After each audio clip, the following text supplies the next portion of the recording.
Hello guys, কেমন আছেন সবাই? আজকে স্পেশাল বেলের শরবত বানাবো।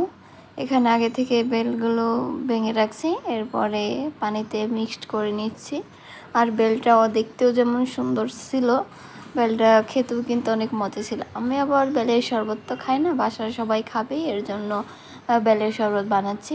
আমি শুধুই বেল খাই, মানে শরবত খেতে পারি না। আর অনেক সুন্দর ছিল বেলটা। আর এটুকু আমার জন্য রেখে দিয়েছি, এটা আমি পরে খাবো। আর সবার জন্য বেলের শরবত বানাচ্ছি এখানে। আর এত সুন্দর কালার আসছে দেখেন, মনে হচ্ছে যে ট্যাং দিয়েছি, কিন্তু এখানে ট্যাং দিইনি। এটা একদম বেলের যে শরবত বানালে যে অর্গানিক কালারটা হয়, সেই কালারটা এটা। আর মোবাইলে যতটুকু পরিমাণ আমি দেখতেছি, তার সাথে বাহিরের কালারটা কিন্তু বেশি সুইট ছিল।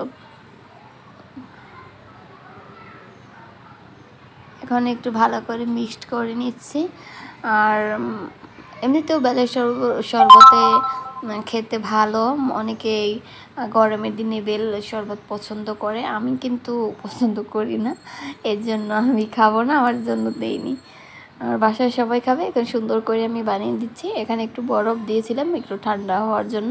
আর জানেন, গরমের দিন একটু ঠান্ডা ঠান্ডা জিনিস খেতে এমনিতেও ভালো লাগে।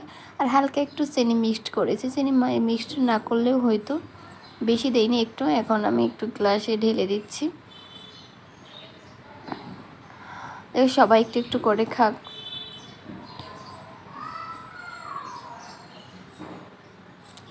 আর মনে হচ্ছে যে অনেক মজাই হয়েছে, দেখতেও কিন্তু ভালো লাগতেছিল, কিন্তু আমি খেতে পারি না। আর কি করার, আমি শুধু খাবো, এর জন্য রেখে দিয়েছি বললাম। আর এখানে আবার আমার আম্মুকে দিব, আর একটু থাকবে রেখে দিব, যে পরে খেতে পারবে। আর এগুলো আমার জন্য রেখেছি, এটা আমি এখন খেতে বসে যাব।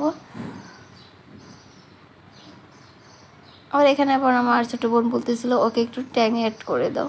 আর বলছে তুমি খাবা, তোমারটা ট্যাং অ্যাড করে নাও। পরে ওই ওটার মধ্যে ট্যাং অ্যাড করে নিচ্ছে। আর এমনিতেও বেলের শরবত ভালো, ওই বলতেছিল একটু ট্যাং দিয়ে খাবো, বললাম তুই খা তাহলে। আর সবাই এমনিই খাক, পরের জন্য ওটাই ট্যাং দিয়ে দিচ্ছে।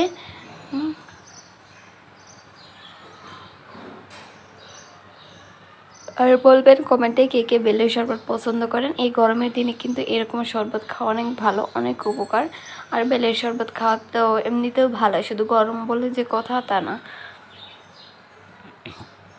এখন ফাইনালি সব কিছু আমার বানানো শেষ হয়ে গেছে, এখন যার যার খাওয়ার পালা। এখন সবাইকে খেতে দিব, বলতেছি যে যার যার মতো এখন খেয়ে নাও, আমি তো খাবো না। আর আমারগুলো তো রেখে দিচ্ছি, আমি এগুলো এখন বসে বসে খাই। সবাই বলবেন বেলের শরবত কে কে খেতে পছন্দ করেন।